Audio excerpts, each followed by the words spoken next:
Sus necesidades son nuestro desafío. En Sacabocados Protas buscamos constantemente conocer las necesidades del cliente para poder ofrecerle día a día un mejor servicio. Desde hace más de 50 años proveemos de manera eficiente al tan competitivo mercado gráfico latinoamericano. Contáctenos al 011 4488 0701, a nuestro mail info@sacabocados.com o visite nuestra página web www.sacabocados.com.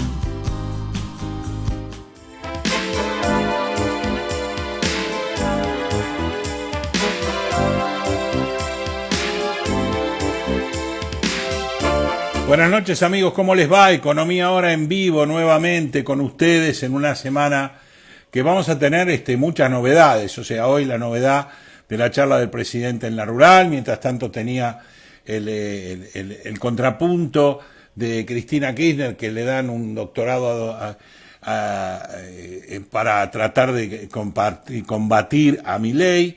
Y por supuesto, llamando a una persona que hace mucho tiempo que habló con nosotros, Fundación Libertad y Progreso, uno de los primeros liberales con los cuales hemos hablado y que puse libertad, progreso permanentemente, y hemos charlado a lo largo de los tiempos y de los gobiernos y de las políticas económicas.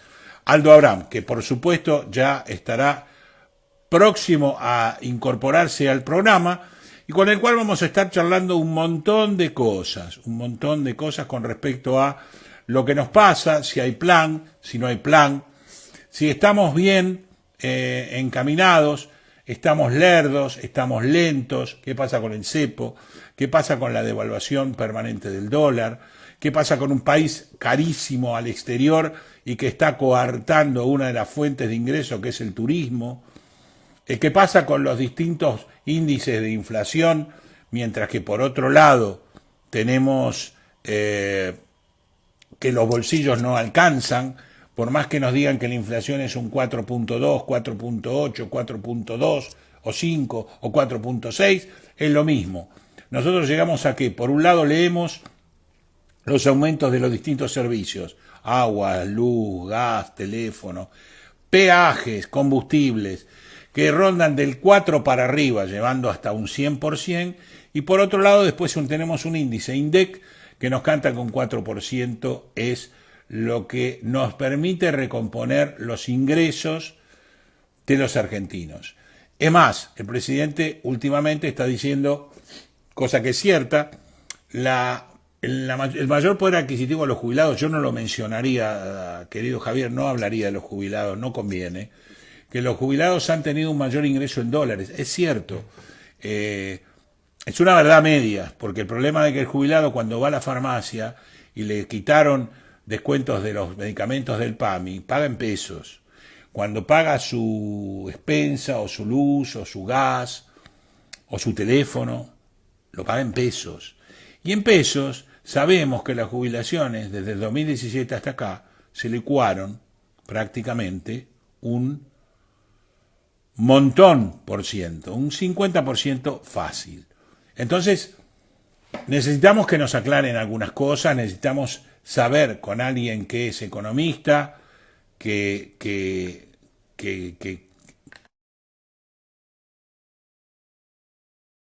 durante mucho tiempo de todo lo que nos pasa, nos puede aclarar cómo estamos y por qué estamos así. Y qué debemos esperar que pase. Bueno, por suerte lo tenemos a Aldo Abraham, cual tantos años con nosotros. Gracias, Aldo. Vos y yo un poco más viejos, nada más, pero siguiendo hablando de economía, ¿verdad? ¿Me escuchás bien? Sí, ¿me escuchás bien vos? Perfectamente bien. Bueno, estaba justamente hoy en una charla tuya de hace 8 días donde planteabas que era como que se empieza la remontada a ver, la remontada de un plan económico. Primero, ¿es realmente un plan económico o le falta todavía el moño para cerrar algo que nos lleve a pensar que es sostenible? A ver, son dos cosas distintas, ¿no? Lo que me estás Sí, preguntando. obvio. Una de las cosas que me estás preguntando es algo que mucha gente dice, ¿no? Que no hay plan económico. Y la verdad, como vos dijiste, nosotros dos lucimos jóvenes, pero nos conocemos desde hace como 30 y pico de Sí, años. mucho, sí, Bueno, esa es la realidad. Y bueno, hemos vivido un montón. Y yo como analista trabajo hace casi 35 años claro. siguiendo la economía, así que es un montón, ¿no? Empecé como a los 5 o 6 años en el jardín de infantes. Y la realidad es que este es el gobierno que, a mi juicio, ha presentado el programa económico más detallado que yo he visto. Ajá. Y eso es ¿por qué? Porque, ¿qué es en definitiva qué es lo que pasa o pasaba? Porque hubo muchos gobiernos que ni siquiera se molestaron en presentar un programa económico, De acuerdo. ¿no? Sobre todo Sí. los gobiernos populistas, porque como ellos piensan que los que generan el crecimiento son los funcionarios, el Estado, entonces no vale la pena contarnos a nosotros cómo van a resolver nuestros problemas Claro. y los que vivimos todos los días, como para que nosotros empecemos a trabajar más y a invertir más y a crear más, ¿no? Entonces ellos Ujú. piensan, bueno, no, nosotros vamos para adelante y después la gente nos sigue, ¿no? Pero los que hacen, se hace desde el Estado, ¿no? El crecimiento y el desarrollo se gesta del Estado. Desde los que pensamos que, no, que los que generan ese crecimiento económico, ese progreso, somos los ciudadanos, ¿no? Sí. Como trabajadores, como empresarios, como comerciantes, con nuestros negocios, cada uno desde creando cosas nuevas, ¿no? Lo que los que pensamos así, lo que hacemos, nos sentamos al frente del televisor, que es lo que estamos acostumbrados cuando nos presentan un programa económico, subimos a ministro, nos presentamos ahí en la conferencia de prensa y le decimos, esto es lo que vamos a hacer, tratando de convencer a todos los demás que eso va a Que es lo resolver sus mejor. problemas, Que es lo ¿no? mejor. Va Sí. a ser mejor para todos. Entonces, la gente empieza a trabajar más, a invertir más, a crear más, porque confían que vos, con ese plan que les acaba de contar, vas a resolver los problemas por los cuales a ellos les iba mal, ¿no? Y habían perdido toda gana de hacer. Y la verdad es que este gobierno, si te mirás, lo primero que hizo fue anunciarnos que el Banco Central iba a dejar de financiar al Tesoro, ¿no? Un Ujú. cambio grande con respecto a todo lo que veníamos viviendo con un Muy gobierno importante. anterior Muy que, importante. que la verdad emitió a carrada, sobre todo en el segundo semestre, como para poder financiar un exceso de gasto electoral fenomenal y un montón de cosas que hizo y lo hizo. O sea, dejó de emitir. El día siguiente a que asumieron la base monetaria, la cantidad de peso era la misma y siguió siendo por largo tiempo, por varios meses, la misma que el día antes de asumir. Lo otro que dijo es, bueno, si no nos vamos a financiar con el Estado, con el Banco Central al Estado, evidentemente los ingresos tienen que ser iguales a los gastos, ¿no? Y agarró y igualó los ingresos con los gastos, no de la mejor forma, aumentó un impuesto, que es el impuesto país, que él reconoció que era dañino, pero eso dista mucho de decir, como dicen algunos colegas, que aumentó la presión tributaria. Eso no es mentira, eso es mentira. Eso no es verdad, por lo menos. Lo que perdieron de vista es que eso se hizo, ese aumento impositivo, para dejar de cobrar otro impuesto, el impuesto La inflacionario, inflación. Sí. ¿no? Se olvidaron de sumarme el impuesto inflacionario a los recursos del Estado, lo que fue una reforma tributaria. Te podrá gustar más o no. La verdad es que para mí el impuesto más desastroso del mundo, y eso, el impuesto país es bastante desastroso, es sin lugar a dudas el impuesto inflacionario, porque es quitarle poder adquisitivo de los pesos que tiene la gente. Y quienes tienen más pesos en relación a su patrimonio y menos posibilidades de defenderse, los que tienen Claro. menos ingresos. Los más ¿No? pobres y los jubilados. Entonces, un desastre de impuestos, o sea que bueno, lo cambiaron por un desastre de impuestos, pero que era menos desastroso. Ujú. Igualaron los ingresos con los gastos, bajando los gastos. Hoy la presión tributaria en realidad es menor que antes de que asumieran, ¿eh? O sea, ojo con eso y no dejarse confundir.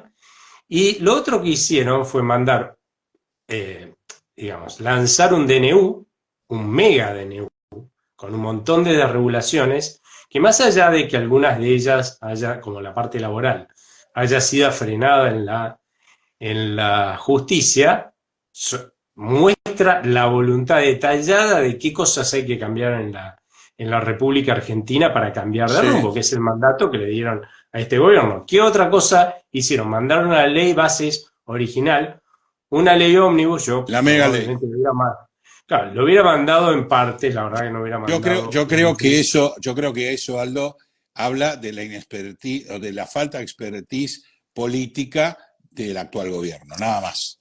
Obviamente. Puede ser, pero vos sabés que nosotros asesoramos a todos los equipos de la oposición, todos los presidenciables que hubo, todos los equipos económicos, nosotros trabajamos con ellos antes de las elecciones, ¿no? Incluido los que formó Javier Milei en su época de candidato, ¿no?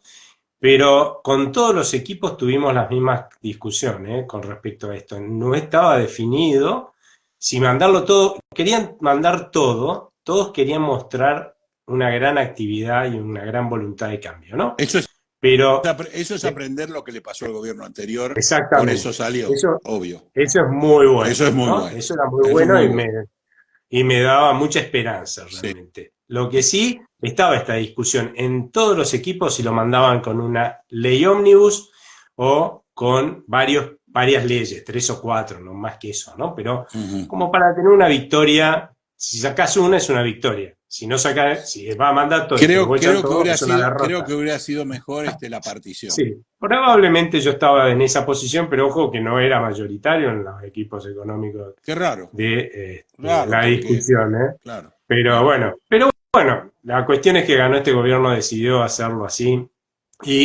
Pero, ¿querés a un programa más detallado que el que estaba en la ley bases original? Porque una cosa es que yo te diga quiero ir para allá en forma detallada y después cuánto tiempo me lleva llegar allá, ¿no? Claro. Pero vos el GPS lo tenías tirado. Ahora, está bien, si el Congreso hubiera mostrado un poquito más de voluntad realmente de cumplir con el mandato de la gente que había dicho queremos un cambio de rumbo, probablemente eso hubiera salido y nadie estaría preguntando si un plan, un programa o qué, ¿no? Terminó saliendo algo muy diluido en una segunda ronda que dejó mucho que desear el Congreso en términos de su convicción de cambiar de rumbo, esa es la realidad, pero la verdad es que como programa está ahí. O sea, el que quiera saber qué quiere hacer el gobierno, que vaya y vea el DNU, que vaya y vea la ley bases original, que vea lo que está haciendo, dejar de emitir. Estamos de acuerdo, o sea, estamos de acuerdo en el rumbo. Ahora el problema es el cómo. Cuando Javier hablaba de la casta, la gente pensaba, bueno, voy a dejar de pagar el gasto. O sea, voy a dejar de pagar el gran gasto yo, y en este momento lo van a empezar a pagar los privilegiados que yo elijo para que dirijan el país y me endeuden. Cosa que hemos hablado infinidad de veces. Sí.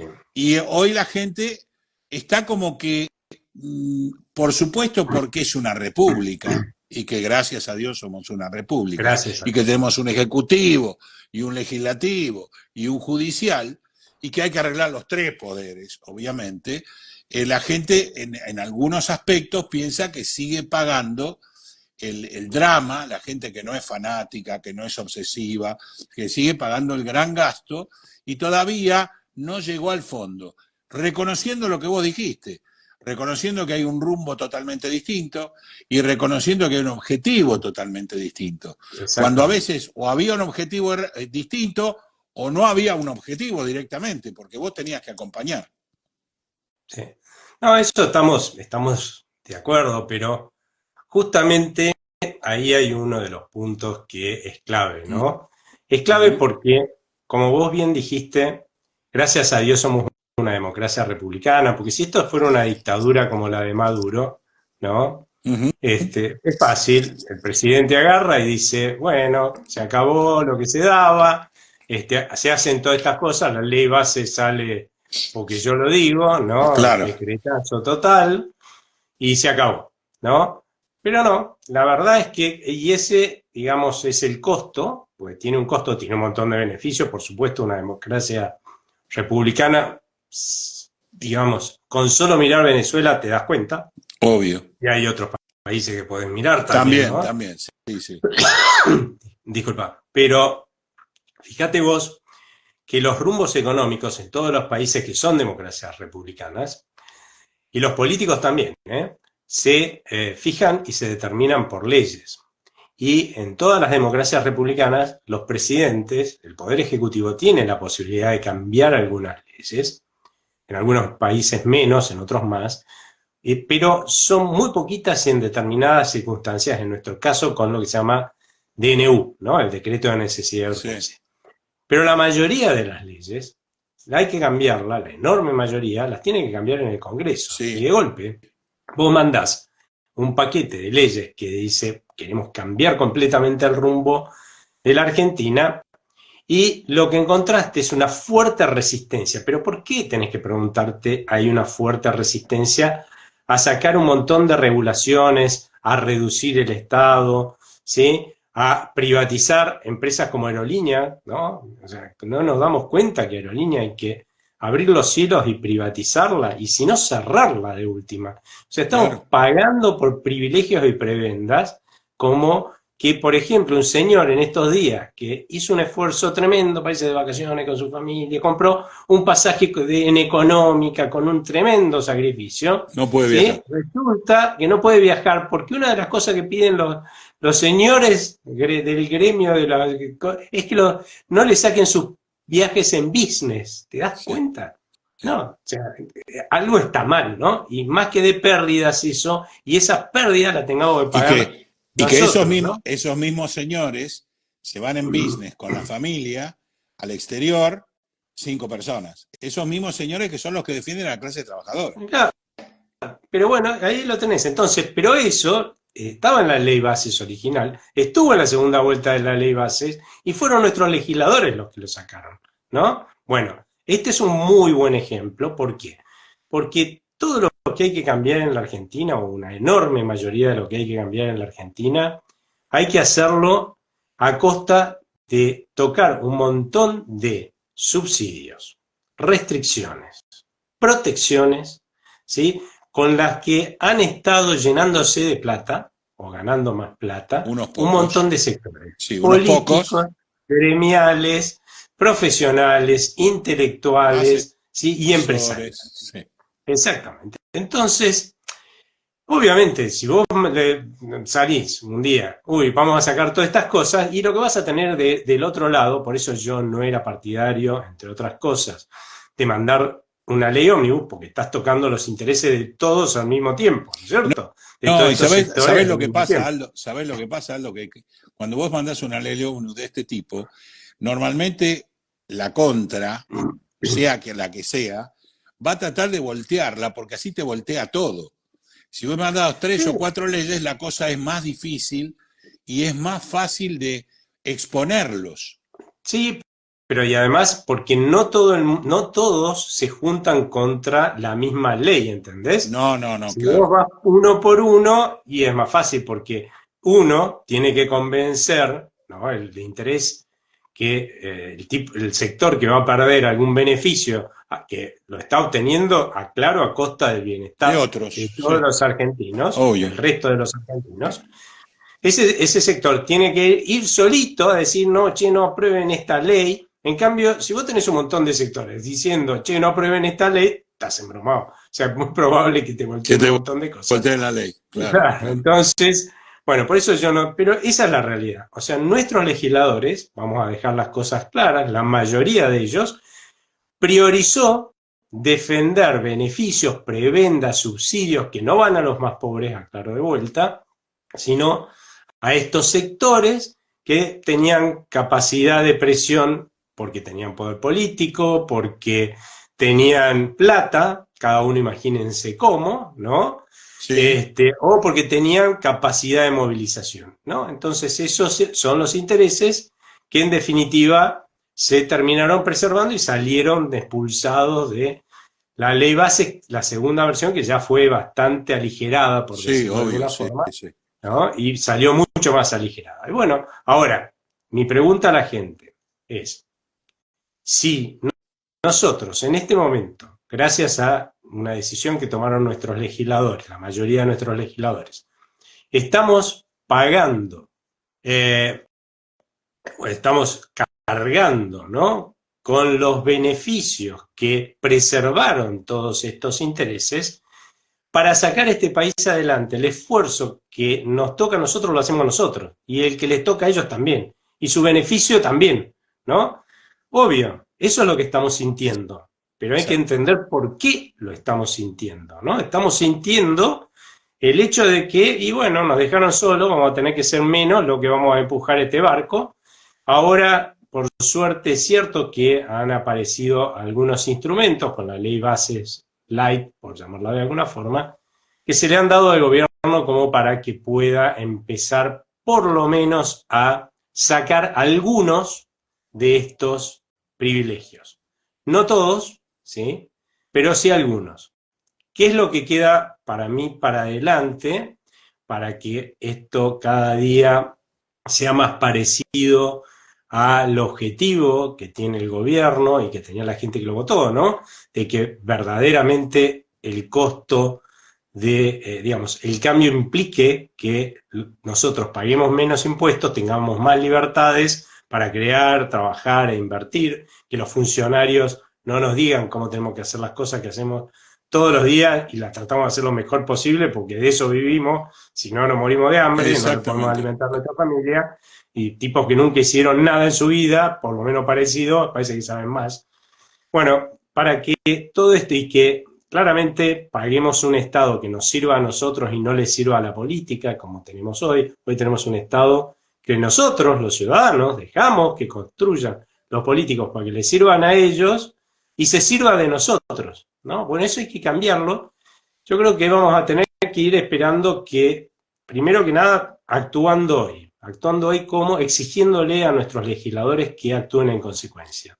No hay parte de los legisladores que ya sabemos que no lo van a hacer, porque no coinciden con este rumbo, pero ojo, hay parte de los legisladores que se propusieron, ¿sí?, al voto, planteando estas cosas, y un montón hay ahí adentro. Hay que exigirles que cumplan con su mandato, o sea, que ellos presenten las leyes, si no les gustaron las del gobierno, ¿sí?, las leyes, los proyectos, claro, para resolver esos problemas que coincidimos que había que resolver para cambiar de rumbo.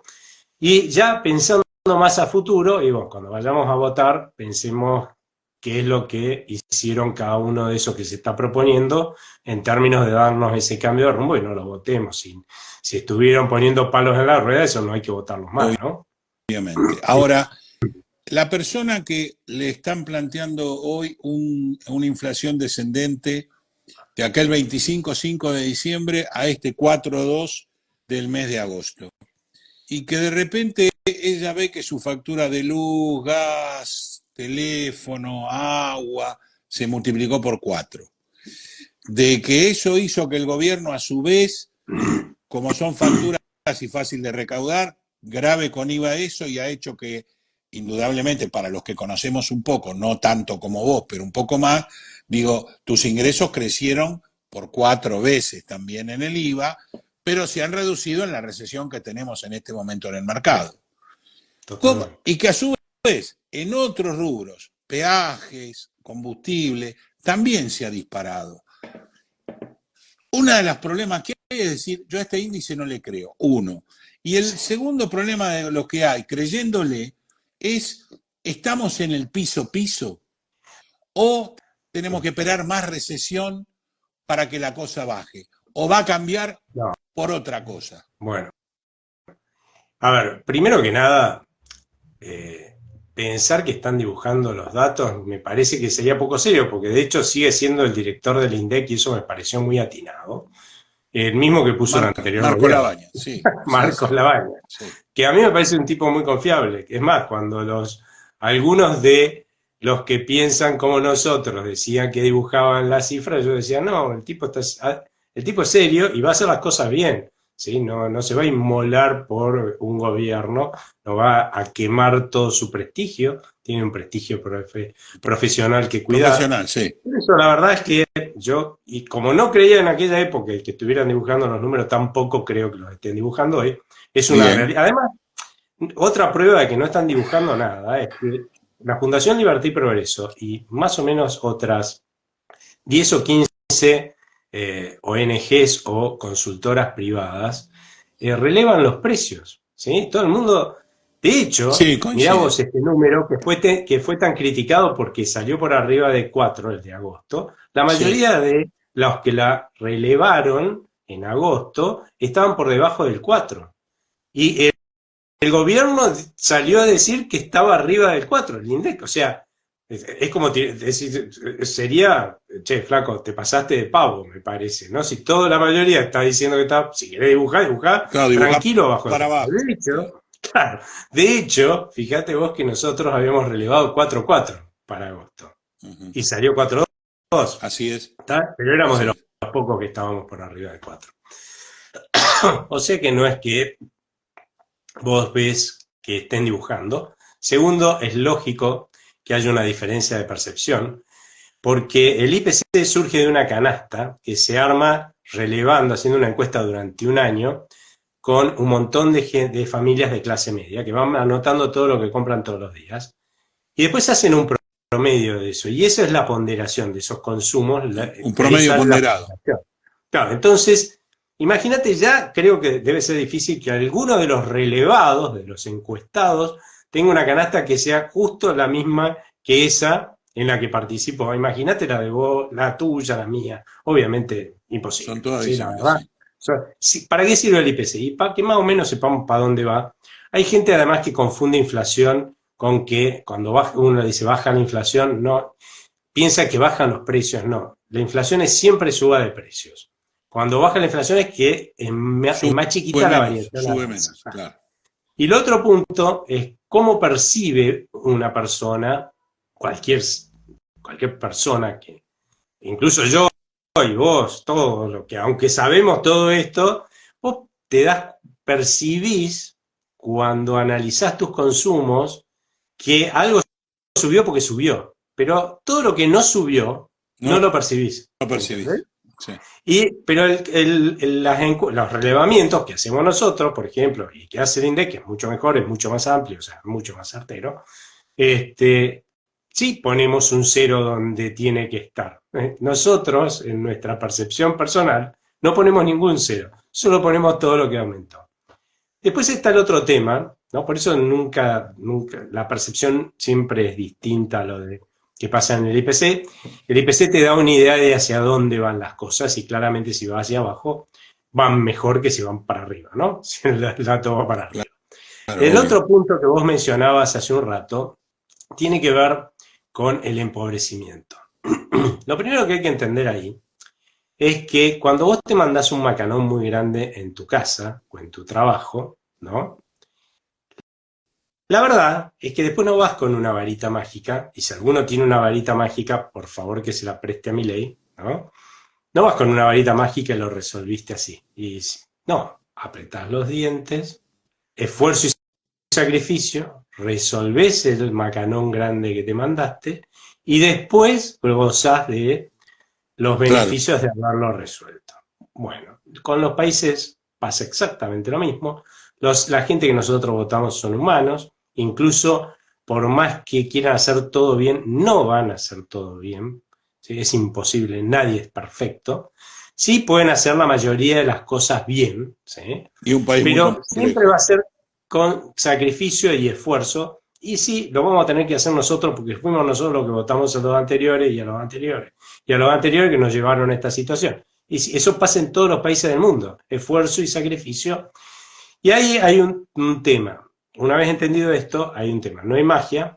Bien. Ujú. ¿Cuáles son los dos factores empobrecedores de una sociedad? Primero, la inflación. Porque la inflación es un impuesto que nos cobra para financiar al gobierno usualmente sus excesos de gasto, el Banco Central emitiendo de más, por lo cual, como emite mucho más de lo que nosotros queremos, eso hace que baje su precio, o sea, su poder adquisitivo.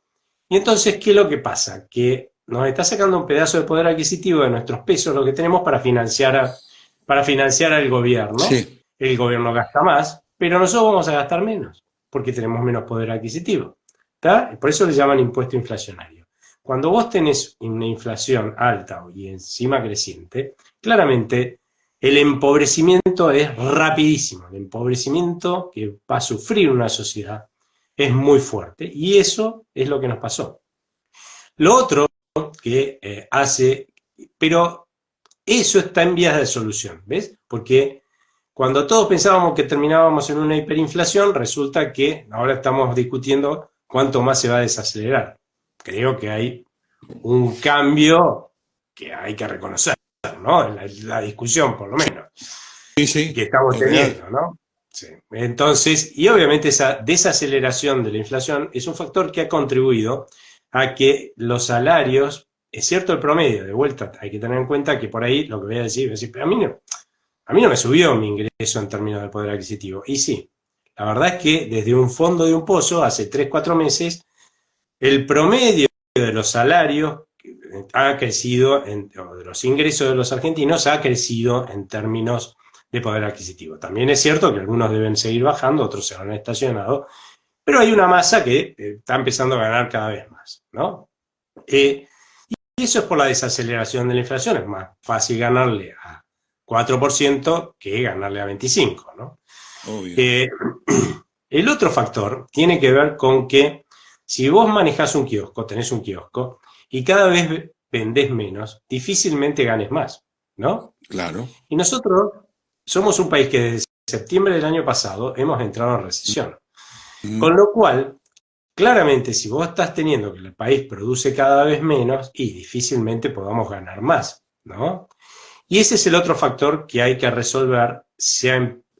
Ha empezado a resolverse, si después querés podemos ver cómo fue que se empezó a resolver, porque para eso hay que analizar por qué entramos en recesión, pero parecería que está empezando ya a haber una recuperación económica, por lo menos en los datos que estamos viendo desde julio a esta parte. Ahora, de vuelta, alguien me va a decir, bueno, pero yo la verdad estoy vendiendo cada vez menos, ¿sí? Sí, lamentablemente, cuando vos salís de un pozo, hay algunos que siguen yendo más abajo en el pozo, ¿no? Cuando los datos de la generalidad te muestra, ¿sí? El conjunto te muestra una salida, una recuperación, hay algunos que están siguiendo para abajo, hay otros que están estacionados ahí al fondo del pozo, claro. Pero hay una mayoría que empieza a subir. ¿Y cómo se va construyendo, digamos, esa recuperación en el tiempo? Justamente porque cada vez más sectores empiezan a sumarse a esa recuperación, ¿no?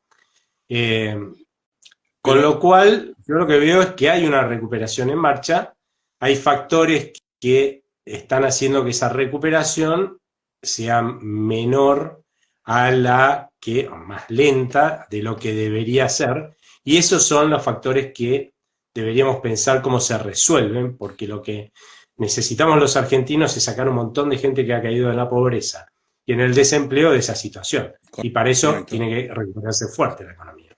Pero parte de eso no es también una inversión que no existe debido a que sigue el cepo. Uno de los factores para mí que enlentece todo esto, este proceso de recuperación, sin lugar a dudas, es no haber empezado a salir del cepo, porque Sí. a veces los economistas hablamos mal, ¿no? Claro, El cepo no es solamente que vayamos a un mercado único. Mira, porque ya lo hemos charlado contigo alguna vez, ¿no? Pero por ahí hay gente que no nos escuchó en esas charlas, pero nosotros hemos tenido antes que 22 cepos, ¿sí? 21 de ellos los trataron de sostener en el tiempo y todos terminaron en crisis cambiarias y monetarias con el Banco Central quebrado. 3 de ellos terminaron en las 3 hiperinflaciones que tuvimos, o sea, todo mal. Pero hubo uno, el único del cual se intentó salir y se salió ordenadamente, que fue el que dejó Cristina Fernández de Kirchner, y salió el gobierno de Cambiemos porque cambió el gobierno y ellos decidieron que había que salir. Y ahí se mostró un poco el camino. O sea, vos para salir del cepo lo que haces es, como estás en ese momento, unificás el tipo de cambio, manteniendo un montón de restricciones y regulaciones que se ponen en general para justamente poder mantener lo que el cepo quiere, que es un dólar oficial en el cual el Banco Central, porque lo fija como donde se le da la gana, no reconoce lo que el propio Banco Central ha destruido el valor del peso, ¿no? para eso tiene que poner un montón de regulaciones que en definitiva determinan que, que el tipo de cambio, vos para saber lo que vale un peso tenés que mirar los dólares paralelos. Y que mucha gente no puede operar en el mercado cambiario oficial y tenga que operar en los mercados cambiarios paralelos. Por eso es que ahí es donde se refleja mejor el verdadero valor del peso. Pero cuando vos salís a una unificación cambiaria, dejando todo lo demás constante, digamos, ¿no? Sin tocar, obviamente vas a salir como salió el gobierno de Cambiemos, es a un dólar cercano y por debajo de los paralelos. Que era lo que uno podría, yo esperaba en ese momento y que estaba en amplia discusión y se dio, ¿sí? O sea que ya sabemos que es así. Y después tenés que ir desarmando con el tiempo, como hicieron en aquel momento, sacar todas las restricciones absurdas, regulaciones y eso, hasta que terminás con el cepo en unos meses. Y eso es lo que debimos haber tenido, porque, como vos decís, ¿quién va a querer invertir con cepo si no empezaste a salirte? ¿Sí? Hoy, fíjate, como no hemos... pero además digo, tanto como Aldo Abraham Dixi como Agustín Echevarni Dixi, el dólar es una mercancía como cualquier otra cosa. Claro.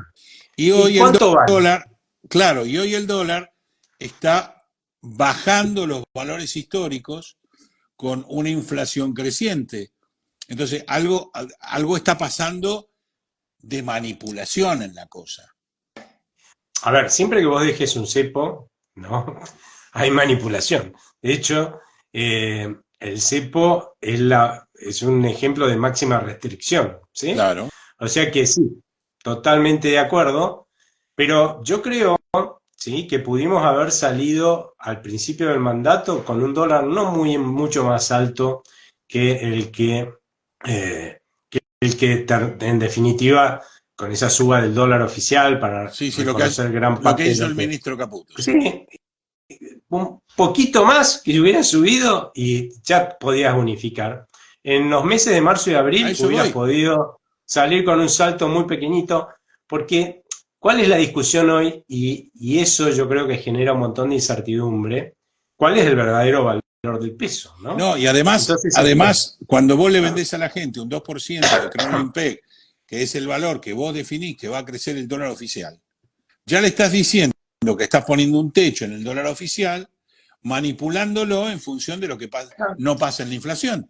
Hablando en datos. No, pero ojo, porque ahí te hago un punto. En cualquier país del mundo, cuando vos bajás el valor de una moneda, sí, en el primer lugar donde vos lo ves reflejado es en su mercado cambiario de referencia. Nosotros usamos el dólar, también está el área del yen, donde usan el yen como referencia, hay otros que usan el yuan, hay otros que usan el euro. El euro, ¿no? Sí. Ahí es donde vos vas a ver reflejado la depreciación de tu moneda. En nuestro caso, en los dólares libres, porque el otro está artificialmente fijado, obvio, ¿cierto? Obvio. Entonces, lo vas a ver en los dólares libres. Pero es lo primero que vas a ver. Lo que se demuestra, está demostrado, esto ni es de discusión en el mundo, es que para que se refleje en el conjunto de los bienes y servicios de la economía, porque vos vas a ir con esa moneda que perdió valor a comprar algo y el señor que te va a vender el algo te va a decir, mira, discúlpeme, pero este algo vale lo mismo que antes. Y esos pesos que usted me quiere dar valen menos, ¿no? O esa moneda. Claro, valen menos. Tiene que dar más moneda, ¿no? Eso es lo que nosotros llamamos inflación, que las cosas valen más, pero no porque valgan más. Es como que yo te regale un metro que es mágico y se achica, ¿no? Se va achicando mágicamente. Claro. Te digo, che, ¿por qué no me dis lo que tenés alrededor? Y vos me vas a decir, uy, todo es más grande. No, todo no es más grande. El metro es más chico. El metro achicó. ¿Sí? Todo lo demás tiene el mismo tamaño, ¿sí? Bueno, eso es lo que pasa, y en realidad inflación no es la suba de los precios, no, es el achicarse del metro, la pérdida de poder adquisitivo de la moneda. Pero para que eso se refleje en el conjunto de los bienes y servicios, en cualquier país del mundo lleva entre 9 y 18 meses. En la Argentina yo creo que con la trágica experiencia inflacionaria que tenemos, debemos ser de los que más rápido reaccionamos, porque es una cuestión de sobrevivencia ya. Si no, no estaríamos acá ni vos, ni yo, ni No, nadie. exacto. Ningún argentino. No existiríamos, nos hubiéramos extinguido. Estaríamos charlando en Como los España. dinosaurios. Entonces tuvimos que aprender a sobrevivir, así que nos movemos más rápido que la lagartija. Y debemos estar en 9 meses. O sea que lo que vos viste de inflación en realidad es todo heredado. O sea, destruyeron el valor de nuestra moneda. Eso es evidente después del carnaval que hicieron en el segundo semestre del año anterior, era evidente, y el gobierno que recibió Mauricio Macri de Cristina era un jolgorio al lado de este gobierno. Sí, obviamente, porque estaba todo perdido y todo mal. Mirá, ahora, el gobierno va a entrar en un año difícil, porque el 2025 va a ser un año difícil, de mucha cancelación de deuda en mano privada. No hablemos del fondo, porque el fondo es cómplice en definitiva. Sí, totalmente de acuerdo. Por eso es que yo creo que hay que ir a una unificación cambiaria, porque el día que vayamos a una unificación cambiaria, y se puede hacer, o sea, alguien puede decir, bueno, pero no hubiéramos tenido 2% de aumento del tipo de cambio, por ahí hubiera sido un poquito más. Yo, la verdad es que creo que el Banco Central ya a esta altura tiene los instrumentos como para poder, claro, digamos, regular, porque acá la clave es que no emita. Si vos no emitís, que sí se emitió, ese es otro problema, ¿no? También. Ese es otro problema, pero en mayo y junio hasta el mes de abril, la verdad es que primero no se emitió nada hasta febrero, después se emitió muy poquito porque la gente empezó a demandar pesos, entonces empezaron a emitir muy poquito y después se emitieron un montón para cancelar pases pasivos, la verdad, cuando estaban desarmando la deuda remunerada del Banco Central, y eso es lo que hizo que la moneda se depreciara algo, no el desastre anterior, pero es cierto que eso está poniendo, también está modelando cuando la lo baja pasan de al tesoro, inflación. cuando lo pasan al tesoro. Bueno, no, justo antes. Un poquito antes, claro. Porque después aparecieron estas LEFIs, que la verdad que me pareció un muy buen instrumento. Hoy el Banco Central que tenemos, por lo menos, se maneja con los mismos instrumentos que los bancos centrales de los países normales. Que es manejar la liquidez comprando deuda de sus tesoros, ¿no? Del tesoro de ese país. Así funcionan todos los bancos centrales en el mundo. Acá era una anomalía porque funcionaba colocando deuda propia del Banco Central, ¿no? Bueno, ahora yo creo que esa fue una muy buena medida, pero es cierto que antes cancelaron en mayo y en junio un montón de pases pasivos con mucha más emisión de lo que la gente demandaba, y eso se notó en una depreciación de la moneda. Pero a diferencia de los que es lo que hizo agrandar la brecha, ¿no? En definitiva, una parte de lo que se agrandó la brecha fue por toda la discusión pobrísima que dieron nuestros legisladores con el tema de los proyectos que pretendían cambiar el rumbo de la Argentina, ¿no? Que presentó el gobierno, y la otra parte por esto de haber emitido además, ¿no? Entonces, hoy, la verdad es que yo soy más que partidario de decir, bueno, que el tipo de cambio oficial reconozca esa pérdida de poder adquisitivo. Como yo no estoy de acuerdo con la inflación, y a mí me parece que este gobierno no debería generar nueva inflación, yo lo que haría es reconocer que hice perder el poder adquisitivo de la moneda y empezar a sacar los pesos que emití y demás para que valga lo mismo, lo que tiene que valer, o sea, lo mismo que antes del mes de mayo. Pero la verdad, eso... Sí. No, eso lo que deberíamos ver reflejado en una baja de la brecha cambiaria que tienda a achicarse a los valores más o menos parecidos a los de marzo y abril, que eran muy chiquitas, ¿te acordás la brecha? Eran 10, 15, 20% como mucho, hoy está por arriba de 30%, ¿no? Entonces 10, 15%, con 15% de poder salir a una unificación cambiaria con un salto cambiario del oficial de no más de 5%, que ese es el objetivo del gobierno. Yo creo que el gobierno no unificó ya porque justamente se le amplió la brecha y ellos habían dicho que iban a salir con un salto menor del tipo de cambio oficial. ¿Y qué pensás, Aldo, o qué nos podés aclarar de la movida del oro del Banco Central? Tanto blableta ocasional. Acá nosotros estamos evidentemente siempre pensando en cosas muy conspirativas, ¿no? La verdad es que los argentinos porque fuimos nosotros los que elegimos a nuestros gobiernos, hemos estafado a todos nuestros acreedores 9 veces. ¿Sí?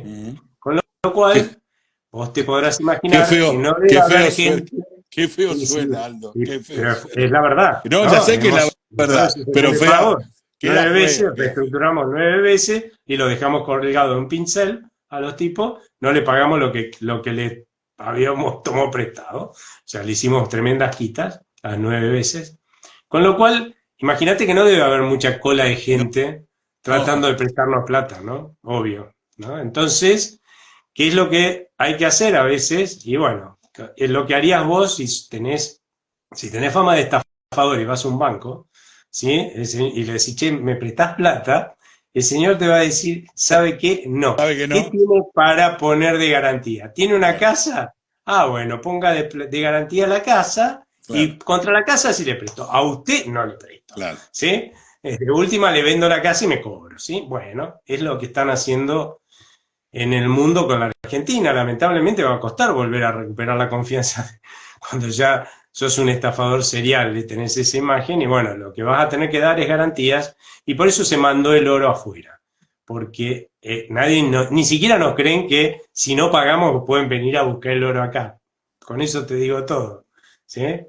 Y de hecho nosotros mismos no lo creeríamos, así que claro. Imagínate lo de afuera, mucho menos, ¿no es cierto? Entonces ¿qué tenés que hacer? Mandar el oro afuera, ¿sí? Ponerlos en una bóveda que sea de otro, que cuando diga un juez, che, ese oro es mío, porque el señor no me pagó la deuda, el juez diga, bueno, mándenselo a este señor. Pues si lo dejan acá, sabés que tiene que entrar en un juicio, al oro no lo ven nunca más, ¿no? Y justamente para poder pagar parte de la deuda que va a vencer el año que viene, están pensando en esta alternativa de poner el oro en garantía y justamente contra eso nos presten como para poder pagar por lo menos algunos de los vencimientos que tenemos a principios de año. Pero por otro lado, si bien eso es cierto, yo creo que lo que hay que resolver más rápido es el motivo por el cual hoy hay esa percepción de que no podemos pagar la deuda del año pasado, porque esa percepción no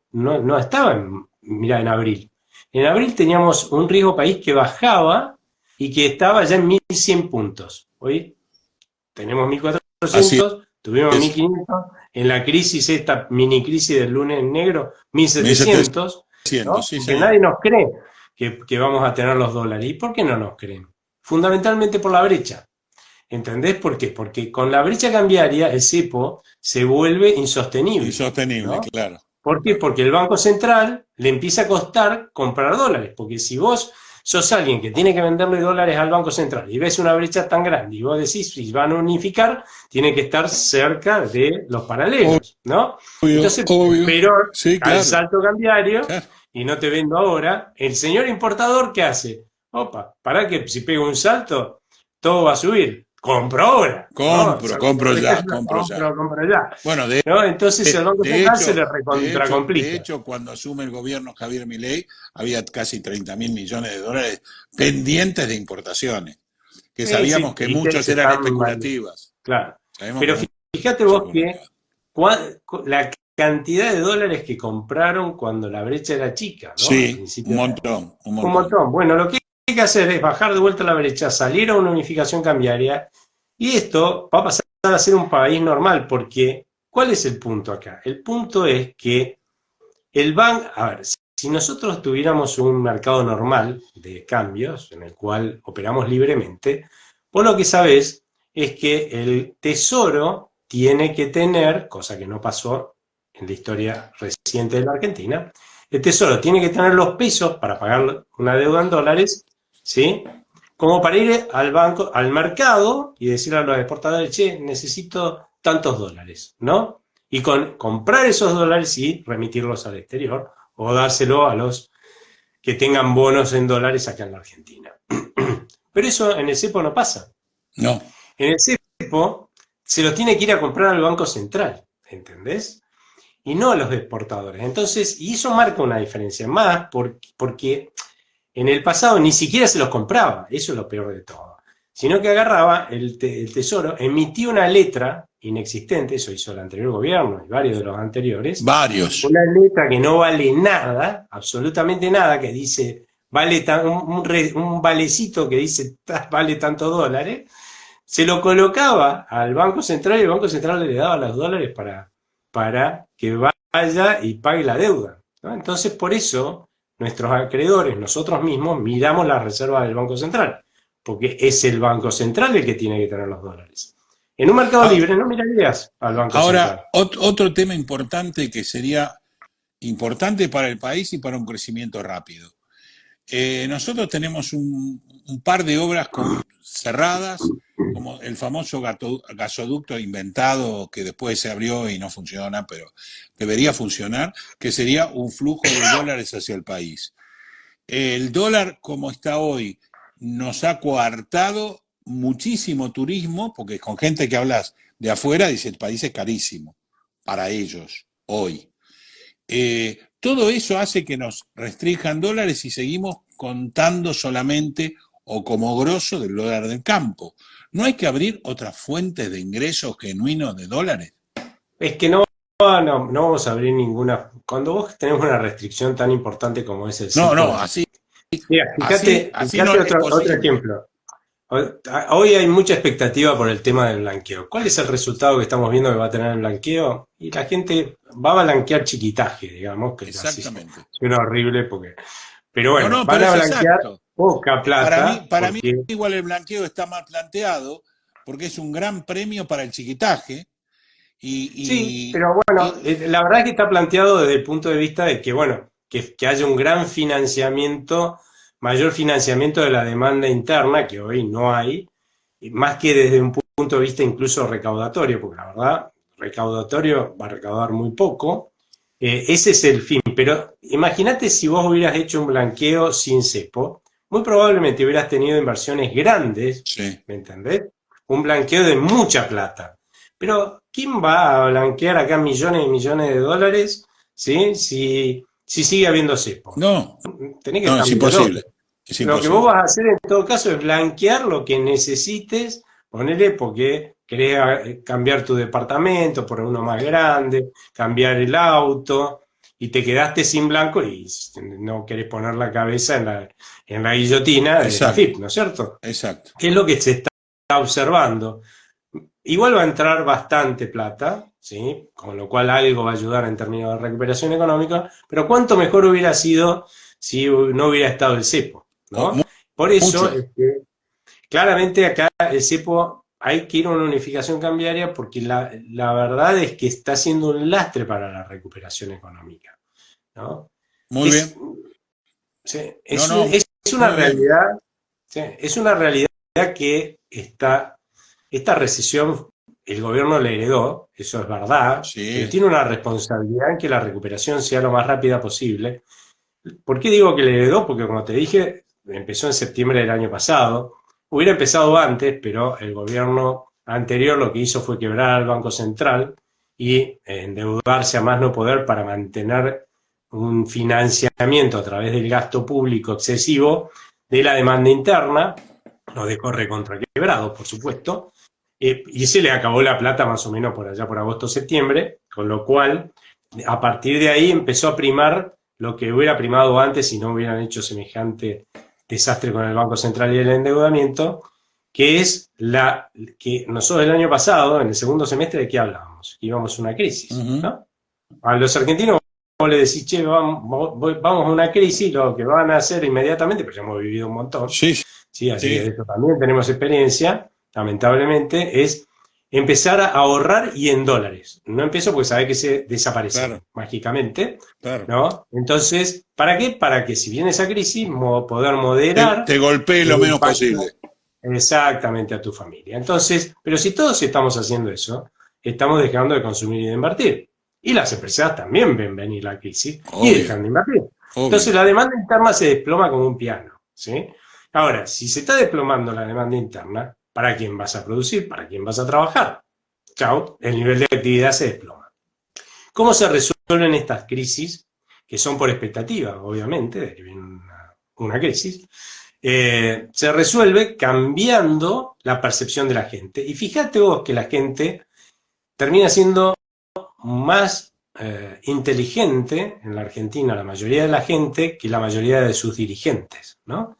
Y de sus políticos, porque la gente que votó un cambio de rumbo, dijo, si para allá vamos a una crisis, cambiemos de rumbo, ¿no? Entonces, ¿qué había que demostrarle a la gente? Que cambiábamos de rumbo, ¿no? Y si vos le hubieras demostrado a la gente que cambiábamos de rumbo, hoy me va a decir, che, pero vieja, tenemos el auto que no anda ni para atrás, ¿no? Y seguimos ahorrando dólares, cambiemos el auto. Tenemos la casa sin pintar porque teníamos miedo porque venía una crisis y estuvimos juntando dólares. Pintemos la casa. Claro. Pintemos la casa. Y la empresa que...